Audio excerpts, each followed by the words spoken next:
Vamos a hacer una introducción a lo que es HTML y el por qué aún en 2025 este sigue siendo la mejor primera opción para un lenguaje de programación, menos para desarrollo web. Y como este va a ser el primer video en el que realmente vamos a ver un poquito de código, como ya dije, vamos a empezar a crear el hábito de trabajar como un programador profesional. Para eso ya he creado unas cuantas tarjetas para este video en nuestro ejemplo de Canva. Siendo la plantilla de Canva la que yo voy a estar utilizando, pero siéntanse libres de usar la que ustedes quieran. Y en el flujo habitual del desarrollo de software, a partir de la metodología de Canva, sin importar cuántas tarjetas tengamos aquí, lo que importa es que estas cuatro de aquí son las que ya he asignado a mí mismo por tener la intención de trabajar con ellas. Y suponiendo que ya se puede empezar a trabajar con ellas, estas deberían de estar aquí en el ready. Y a partir de ahí ya se decidiría cuál sería la primera con la que se empezaría a trabajar. En este caso, si bien están creadas en orden, yo podría tomar la última y mandarla en progress o la segunda. Realmente lo que importa es cuál es con la que activamente vamos a estar trabajando. En este caso sería primero crear el repositorio para todos los archivos de código de HTML de esta playlist. Podemos ver que dicha responsabilidad ya tiene la descripción y los acceptance criteria. Y teniendo eso claro, sin ninguna duda de qué es lo que se debe hacer, la vamos a mover. Y nuestra primera tarea aquí sería comprender qué es lo que se necesita y a partir de ahí comenzar a trabajar para poder cumplir con estos acceptance criterios. En este caso, el primer acceptance criterio es crear un nuevo repositorio en GitHub para poder publicar todo lo relacionado a HTML y CSS de esta playlist. Así que vamos a empezar con eso. Entonces vamos a abrir otra pestaña con nuestro perfil. Como les dije, bien pueden empezar a hacer su repositorio de manera local y luego publicarlo o conectarlo a GitHub. Pero mi manera preferida es simplemente hacerlo sobre la plataforma y luego clonarlo. Para esto vamos a crear dicho repositorio. El nombre vamos a ponerle HTML-CSS.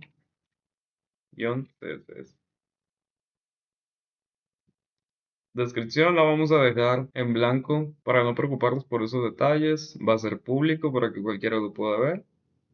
Vamos a agregar un readme para que inicie ya con algo. Esto de Git Ignore es un archivo especial de Git en el cual vamos a especificar qué tipo de archivos tienen que ser ignorados por Git. Estos pueden ser archivos de configuración o con datos sensibles como credenciales, los cuales nunca deben ser publicados a Git. Pero en este caso no creo que vayamos a tener ningún problema, así que lo vamos a dejar como no.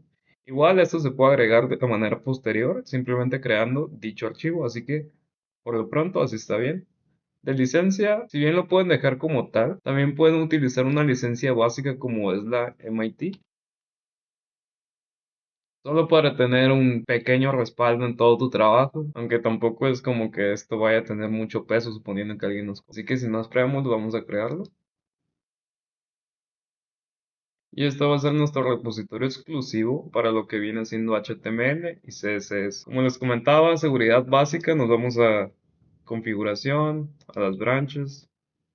Vamos a crear una nueva regla para la branch de main, que creo es el nombre que uso por defecto, sí. Vamos a hacer que requiera una pull request para poder hacerle push. Y vamos a poner que requiera una aprobación del dueño del código, o sea, nosotros. Y quitamos esta opción para no necesitar que alguien más ocupe darle approve a los cambios de la pull request. Con esto vamos a darle create.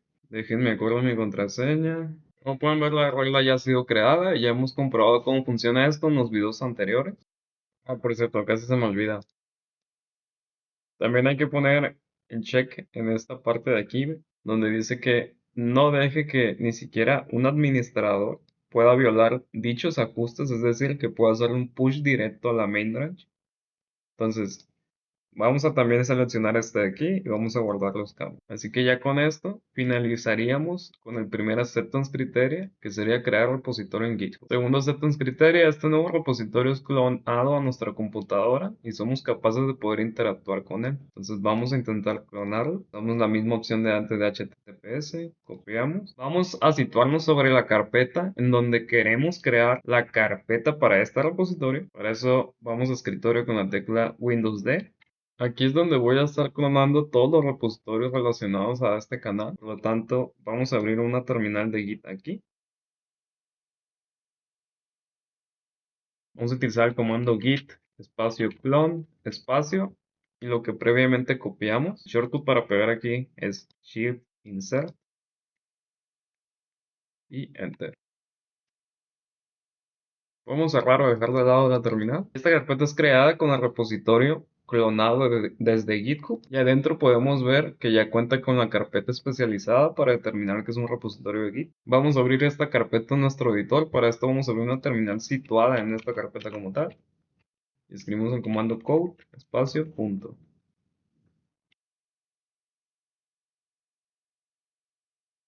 Ya sabemos qué es esto y sí vamos a confiar en esto. Y los únicos archivos que vamos a contener es obviamente el README que agregamos al momento de crear el repositorio. Y un pequeño archivo para la licencia que también seleccionamos. Y aquí podemos ver en qué consiste esta licencia. Una parte de los acceptance criteria es que si bien ya está clonado, también tenemos que ser capaces de poder interactuar con él. Para eso vamos a tratar de hacer un pequeño push. Entonces, vamos a hacer un pequeño cambio en este archivo. Vamos a guardar, control S. Y en la vista de source control ya vemos que Git ha visto que ya tiene los cambios. Vamos a crear el commit.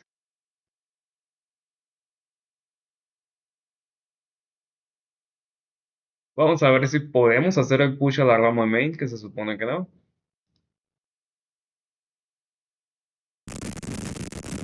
Ya con eso, incluso aunque nosotros intentemos de nuevo meterle los cambios a la main branch directamente, como es este commit que tengo aquí, el cual simplemente borré dichos cambios. Si ahorita nosotros tratamos de hacerle push, ya no nos deja. Entonces ni siquiera aunque le hagamos el pull tal y como dice aquí,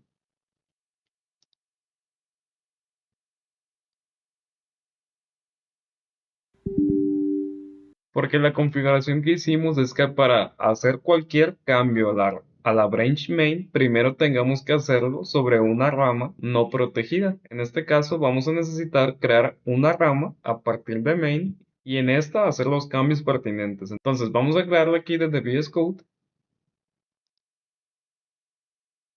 crear nueva rama desde main y este nombre va a ser el de HTML intro. Una vez creada la branch, como pueden ver aquí, ya la podemos publicar y dichos cambios también fueron empujados junto con la branch. Si nos vamos al repositorio, podemos ver que incluso aquí ya nos dice que esta rama ha sido creada y la podemos ver si actualizamos. La podemos ver aquí. Y con esto completaríamos el segundo acceptance criteria, que el repositorio fue clonado y ya podemos interactuar con él. Es decir, esta responsabilidad ya fue terminada, la podríamos mover en review en caso de que alguien necesitara ver la pull request, pero en este caso la pasamos directamente a Done.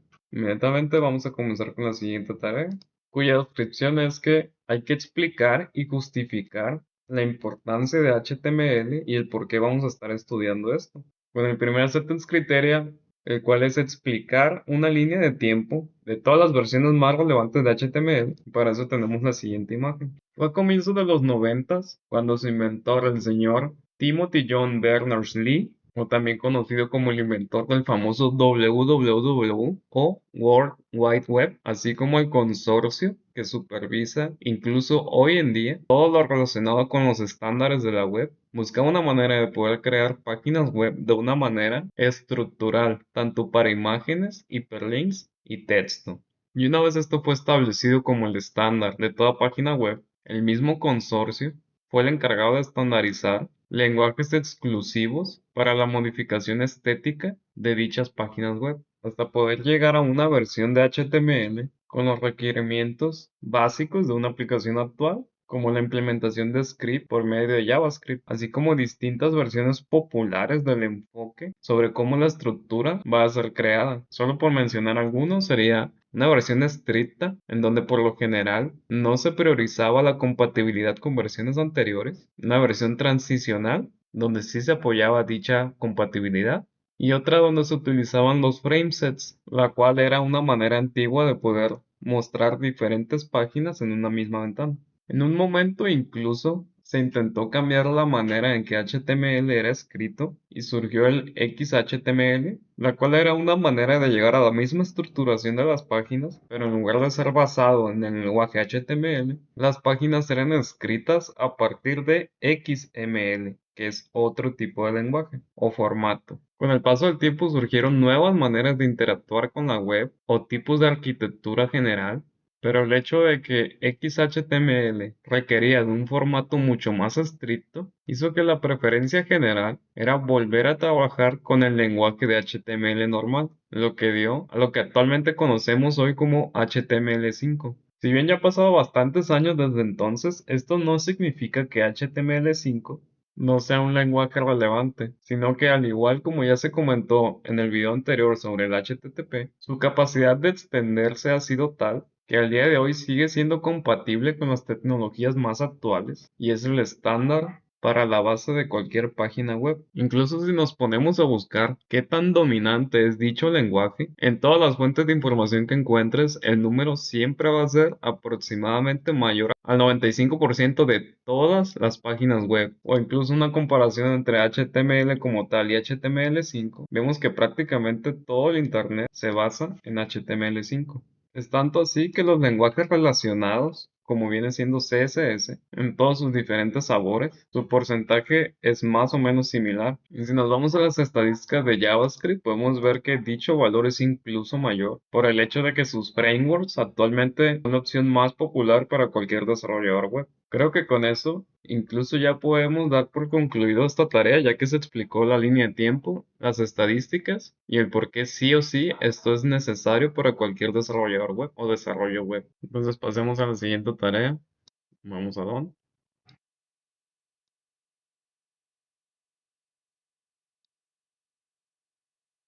Aquí finalmente vamos a ver la estructura general de un documento de HTML y vamos a tratar de explicar todas las partes relevantes de esto. Si bien si tú intentas ver el documento de HTML de cualquier sitio web, como por ejemplo este, vamos a utilizar las herramientas de desarrollador, las abrimos con la tecla F12 y esta pestaña de elementos como tal va a ser la representación del documento de HTML de la página actual. Les había comentado que yo prefiero que sea una ventana separada, pero al ser un solo monitor, no hay manera de mandar esto al otro monitor, así que vamos a utilizarla aquí, anclada a la parte de abajo de nuestro navegador, para tener todo en una sola ventana. Entonces, en donde el simple hecho de pasar tu cursor sobre cualquiera de los diferentes elementos hace que se seleccione o se ponga en focus el elemento en la página web. Y conforme nos vamos adentrando en su estructura, menos elementos son seleccionados, ya que nuestro cursor solamente se encuentra sobre dicho elemento. Este icono de aquí le puedes dar clic o utilizar su shortcut que es Ctrl Shift C. Y una vez ya en acción, al momento de tú pasar el cursor sobre el elemento en la página web, este automáticamente va a ser buscado dentro del documento de HTML. Suponiendo que seleccionamos este icono, le damos clic y nos lleva directamente hacia él. Y como les comentaba, si vemos la página como tal, sería un poco complicado querer entender toda esta estructura la primera vez que interactúas con una página HTML. Por eso vamos a comenzar con la estructura básica de toda página, la cual sería algo muy similar a estos pocos componentes, los cuales serían el tipo de documento de HTML o la manera en que el navegador web debe interpretarlo, el elemento HTML como tal, el cual encapsula todo lo demás. Y cuando digo encapsula, esto significa que todos los demás componentes van a estar dentro o entre la etiqueta de apertura de HTML, que sería esta de aquí hasta acá, y la apertura de cierre de dicho elemento, que la única diferencia sería este slash de aquí. Y dentro de dicho componente se suele tener un elemento de head, el cual si bien no es visible como tal, pueden ver que al momento de yo seleccionarlo ni siquiera me muestra algún feedback en la página web. Aquí va mucha información o metadata, la cual es utilizada para el navegador web funcionar adecuadamente. También el elemento de body, que es lo que vemos como tal en toda página web. Al momento de yo poner mi cursor sobre este, toda la página es seleccionada, ya que todos los elementos visibles están dentro de él. Teniendo eso claro, vamos a crear un ejemplo más sencillo de comprender en nuestro editor de código. Ya tenemos abierto nuestro repositorio de HTML. Entonces vamos a crear una nueva carpeta específica para este video y la vamos a llamar 1-intro. Y con la carpeta seleccionada vamos a crear un nuevo archivo cuyo nombre va a depender de su función o del tipo de vista que este va a hacer, pero por el momento vamos a llamarlo ejemplo básico. Y el único requerimiento aquí es que, como ya se había mencionado, el tipo de extensión es la manera en que la computadora va a interactuar con dicho archivo. Y en este caso, la extensión para los documentos de HTML es .html. Enter. Si bien nosotros podíamos escribir manualmente los componentes que antes les mencionaba, como el doctype, el HTML, head y body, podemos utilizar los shortcuts ya incluidos en VS Code. Y en este caso simplemente es escribir HTML. Nos muestra diferentes opciones, pero la que nos interesa sería HTML5. Y de manera automática ya nos crea un documento básico o la plantilla básica para HTML. Vamos a darle a guardar. Para verificar que esto funcione o que sea una plantilla válida, simplemente haremos aquí un pequeño cambio. Sin complicarnos mucho, lo vamos a guardar y vamos a tratar de abrir este archivo en nuestro navegador web. Para esto podemos arrastrarlo directamente al navegador que deseamos o podríamos irnos directamente a su ubicación en el explorador de archivos, clic derecho, abrir con y el navegador deseado. El resultado es el mismo. Si echamos un vistazo a este documento como tal en las herramientas de desarrollador, vemos que su estructura es prácticamente la misma que la anterior. Si bien hay un poquito de diferencia en los detalles, esos los vamos a ver más adelante. Pero con esto ya tenemos nuestro primer documento de HTML y creo que podemos dar por finalizado el primer acceptance criterio. Ahora vamos a profundizar un poco en qué es cada elemento como tal o cuál es su función. Y para eso comenzamos con el famoso doctype. Este elemento como tal no siempre existió en la estructura básica de un documento de HTML. Su implementación fue necesaria cuando Microsoft estaba trabajando en el antiguo Internet Explorer 5, que en su momento era el navegador web más avanzado del mundo. Al punto de que al momento cuando finalmente llegó al Internet, se dieron cuenta que era tan avanzado que ni siquiera era compatible con la mayoría de las páginas web actuales. Es decir, no era compatible con las versiones anteriores del HTML de su momento. Y la solución a la que Microsoft llegó en aquel entonces fue que antes que incluso el primer elemento de un documento HTML, que es el elemento HTML como tal, su navegador iba a buscar por el elemento doctype y a partir de su valor va a tratar de interpretar dicho documento con la versión más actualizada de HTML o con una versión compatible. Fue una manera sencilla de hacerle saber al navegador que podía implementar todas sus nuevas características o no, dividiendo así a la mayoría de los navegadores web en dos formas de comportarse. La forma estándar, que sería la manera estable o de poder trabajar con todas las páginas web del mundo, y la versión no estándar, en la cual ya se implementaban las nuevas características y bien podrían o no romper dicha página web. Esta especificación se hizo tan popular que al día de hoy, como pueden ver, se sigue utilizando, siendo esta de aquí una de las tantas que hace que todos los navegadores web actuales funcionen de la forma estándar, y en su defecto, esta siendo la más popular. Es por eso que casi siempre que accedas a las herramientas de navegador, este es el tipo de doctype que vas a llegar a ver. Y el punto de que sea tan sencillo es para que literalmente lo puedas escribir hasta de memoria sin equivocar. Eso sería todo lo que podría decir acerca del elemento de doctype. Ahora pasemos al siguiente, que viene siendo el elemento HTML como tal. Este elemento va a ser el que contiene a todos los demás y es por eso que muchas veces se refiere a este como el elemento raíz. A diferencia del elemento anterior, este sí va a necesitar de un poco de configuración para poder funcionar. Y por configuración me refiero a todas estas palabras que ven entre la apertura de dicha etiqueta de HTML y su cierre. Actualmente la única característica necesaria al momento de definir dicho elemento es esta de aquí, en la cual podemos ver dos partes, su declaración, que en este caso es esta parte del lado izquierdo del signo igual, que es lang por lenguaje, y su valor, cuyo valor siempre va a estar entre comillas, y en este caso son las letras EN que se asocian al idioma inglés. Todas las demás son propiedades no explícitamente necesarias para su definición, pero que son utilizadas por GitHub para determinar otro tipo de configuración, que para este momento no son relevantes. Por eso que al momento de definir dicho documento aquí en VS Code,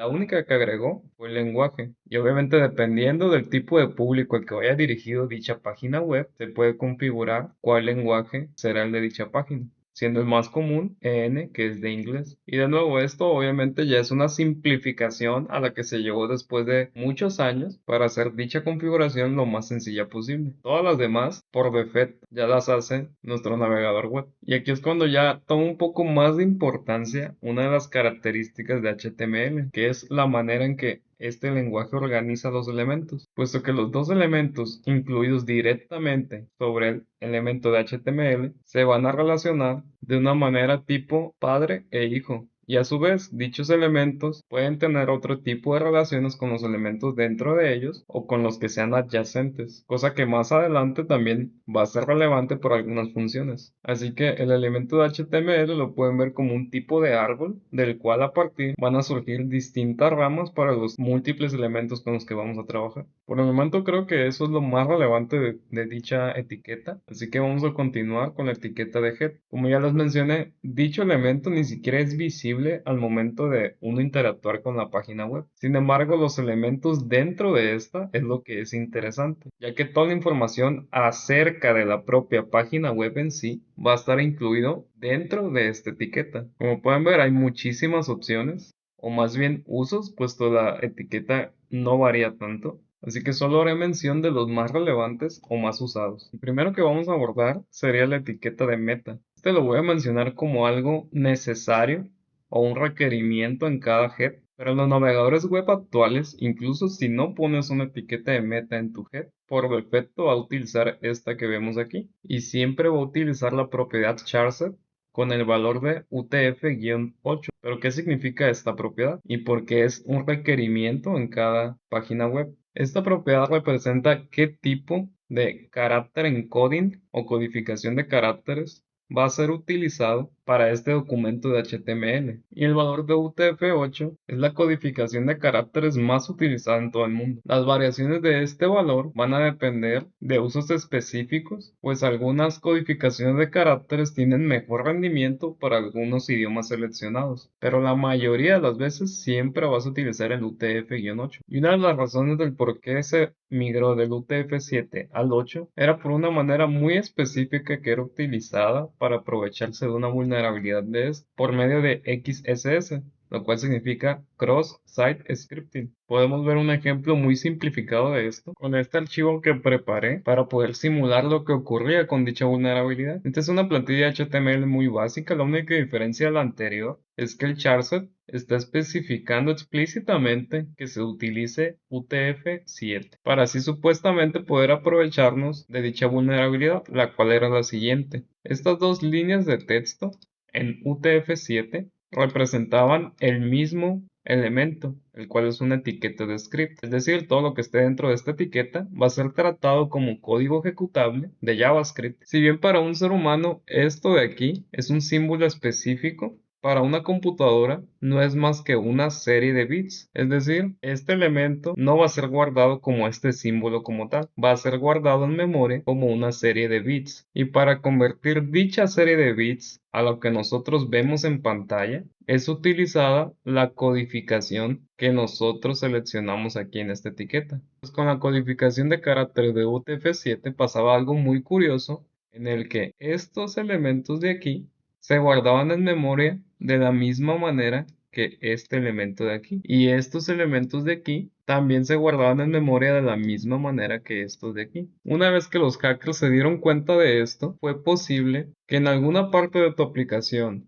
en donde el usuario pudiera interactuar proveyendo valores o escribiendo en cualquier formulario, podrían insertar una etiqueta de script en tu aplicación y dicho código iba a ser ejecutado. Y dependiendo de la intención de dicho hacker, podría llegar incluso a obtener información sensible de tu aplicación, ya sea credenciales, localización de algún archivo sensible, etcétera. Como dije, este es un ejemplo muy simplificado, para veamos cómo funciona. Si tomamos el archivo, lo pasamos hacia nuestro navegador,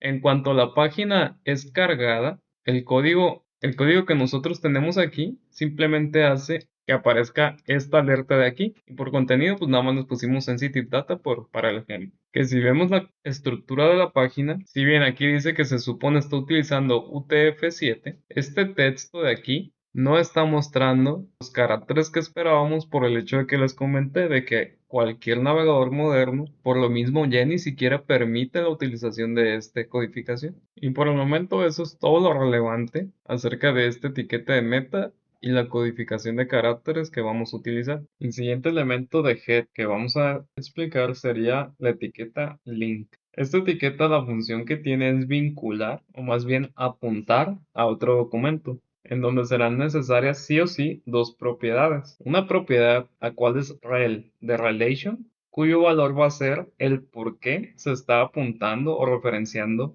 a dicho documento. El más común o más utilizado sería rel stylesheet, es decir, estoy apuntando este documento y este valor significa que dicho documento es un documento para estilizar la página, es decir, es un documento de CSS. Y la propiedad de href es para el valor de dónde se encuentra este documento. Incluso nosotros podríamos copiar este valor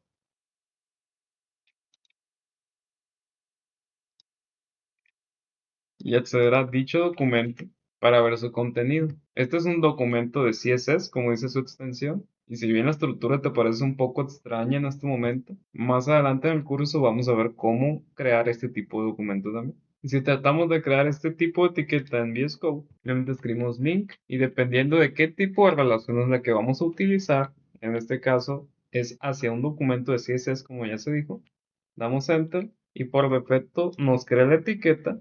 La única diferencia sería modificar hacia dónde o en dónde se encuentra dicho documento. Actualmente no tenemos ninguno definido, así que vamos a comentar esta línea con el shortcut que sería control slash y estos dos elementos de aquí denominan que todo lo que esté dentro no debe ser tratado como código. Por eso que incluso hasta cambia de color. Así que no hay ningún cambio aparente al navegador. Como pueden ver, hay muchísimas opciones para el atributo de rel, pero por el momento no hay mucha relevancia. Y el único otro que voy a mencionar sería este de aquí, cuya relación es icon. La función de este es establecer esta pequeña imagen que tenemos aquí en cada pestaña. Para ver un ejemplo de esta, vamos a crearla en nuestra página en VS Code. Nuevo link. Aquí está para icon. También es muy común encontrar dicha relación con la palabra shortcut. Lo único que vamos a modificar es a dónde tiene que buscar dicha imagen. Para eso preparé esta imagen de aquí. Vamos a darle clic derecho. Vamos a copiar el path relativo de dicho archivo y lo vamos a pegar aquí. Vamos a guardarlo tal y como está. Y si nos llevamos de nuevo la página hacia el navegador, o en caso de que ya lo tengan abierta, solo actualícenla. Bueno, vemos que de hecho no encontró dicho archivo. Si le damos control clic para ver si lo encuentra. Así que en este caso vamos a modificar un poquito la ruta. Para hacerlo manualmente, lo que podemos hacer es escribir un punto, después un slash, y VS Code ya nos da las opciones de hacia dónde lo queremos apuntar. En este caso sería esta imagen de aquí. Guardamos de nuevo, actualizamos la página, y si se dan cuenta, ya aparece el icono aquí en la pestaña. Y siendo esos dos valores de relation más comunes que hay, pasemos al último elemento que sería el body. Como ya se mencionó, el elemento body es lo que actualmente vemos en la página web. Sin importar qué tan complicado sea, todo lo que esté dentro de body va a ser lo que el navegador web muestre como tal. Y es en donde la mayoría del tiempo vamos a estar trabajando. Por el momento eso es todo lo que se necesita saber de dicha etiqueta. Y con esto vamos a dar por terminado esta tarjetita, que sería cómo es un documento típico de HTML. Y por último vamos a tener esta tarjetita de aquí, que si vemos de qué trata, es explicar la importancia del correcto uso de las etiquetas para su valor semántico. Incluso nos acepta un criterio, al parecer ya me adelanté, explicando estos dos. Así que solo nos faltaría el último, el cual es listar las diferentes tags especializadas con valor semántico y que se diferencian a una etiqueta de div. Primero veamos qué es un div. Si vemos la página de GitHub, si bien tenemos la etiqueta body, donde se supone se debería de contener todos los diferentes elementos de dicha página, vemos que de hecho todo el contenido está dentro de esta etiqueta de div, que literal es simplemente por division. Y dentro de este div vemos otra sopa de divs para cualquier elemento que se necesite separar. Si bien es una práctica muy común, puesto que esto va a funcionar correctamente, hay elementos un poco más especializados para separar el contenido en una página web,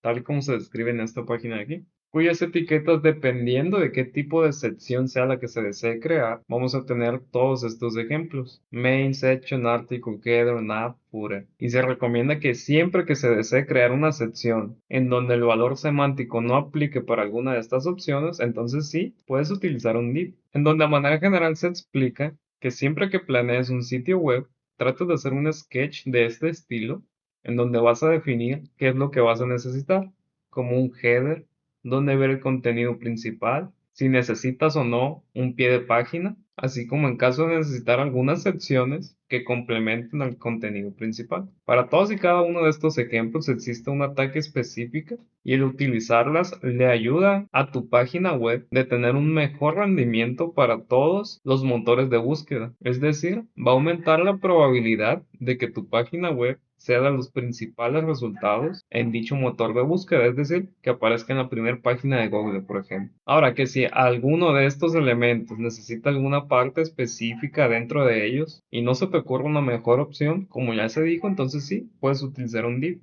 Puesto que uno de los problemas de los divs es que son tan cómodos que al fin de cuentas puede que tu página termine algo como esto. Puesto que si tratamos de buscar cuántas etiquetas diferentes vas a necesitar para tu aplicación web, se dice que el promedio son 26, siendo las más utilizadas las siguientes. Para nada sorprendente que head, HTML y body sean 100%. Hasta gracioso es que body sean un 99%. De seguro esto se debe a algún framework extraño que no utilice dicha etiqueta y meta todo en un div, como ya vimos acá. Y a partir de ahí vamos a tener etiquetas para muchos casos. Y en su momento vamos a escribir de una en una cada una de ellas, pero hoy solo quiero recalcar la importancia semántica de cada una, puesto que aparte de la mejora en el rendimiento de los motores de búsqueda, cada una de estas etiquetas tiene su manera de funcionar dentro del navegador web. Ya sea con tener un estilo predefinido, es decir, si yo utilizo un H1 o un H2 que son para títulos, lo que yo ponga dentro de un H1 se va a ver diferente a lo que yo ponga dentro de un H2, por lo antes mencionado. Y más importante aún, el uso correcto de todas estas etiquetas le va a dar una mejor experiencia a usuarios que no dependan de su vista para interactuar con tu aplicación, ayudando así a cualquier persona con discapacidad visual que pueda tratar de utilizar tu aplicación. Existen más razones, pero esas vienen siendo las más importantes. Y creo que con eso ya queda claro la diferencia entre un div y cualquier tag ya más especializado. Por el momento sería todo. Con esto damos por terminados los pendientes que teníamos. Y como siempre, en caso de que lo necesites, el código va a estar disponible en GitHub. Sería todo por este video y ahí me escuchas en el próximo.